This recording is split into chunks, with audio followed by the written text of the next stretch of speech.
बूढ़ा आदमी 3 गठरी उठाकर पहाड़ की चोटी की ओर बढ़ रहा था। रास्ते में उसके पास से एक हष्ट पुष्ट नौजवान निकला। बूढ़े आदमी ने उसे आवाज लगाई कि बेटा, क्या तुम मेरी एक गठरी अगली पहाड़ी तक उठा सकते हो? मैं उसके बदले इसमें रखे हुए 5 तांबे के सिक्के तुमको दूंगा। लड़का इसके लिए सहमत हो गया। निश्चित स्थान पर पहुंचने के बाद लड़का उस बूढ़े आदमी का इंतजार करने लगा। जब वो बूढ़ा व्यक्ति आया तो उसने उसे 5 सिक्के दे दिए। बूढ़े आदमी ने अब उस नौजवान को एक और प्रस्ताव दिया कि अगर तुम अगली पहाड़ी तक मेरी एक और गठरी उठा लो तो मैं उसमें रखे चांदी के 5 सिक्के और 5 पहली गठरी में रखे तांबे के 5 सिक्के तुमको और दूंगा। नौजवान ने प्रस्ताव स्वीकार कर लिया और पहाड़ी पर निर्धारित स्थान पर पहुंचकर इंतजार करने लगा। बूढ़े आदमी को पहुंचते पहुंचते बहुत समय लग गया और जब वो बूढ़ा व्यक्ति वहां पहुंचा तो जो निश्चित हुआ था उस हिसाब से बुजुर्ग ने सिक्के नौजवान को दे दिए। आगे का रास्ता और भी कठिन था। बुजुर्ग व्यक्ति बोला कि आगे पहाड़ी और भी दुर्गम है।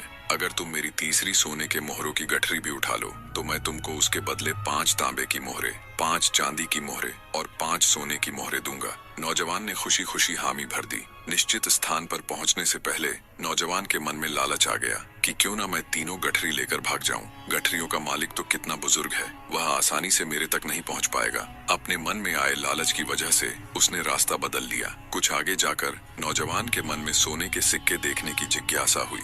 उसने जब गठरी खोली तो उसे देखकर दंग रह गया, क्योंकि सारे सिक्के नकली थे। उस गठरी में एक पत्र निकला।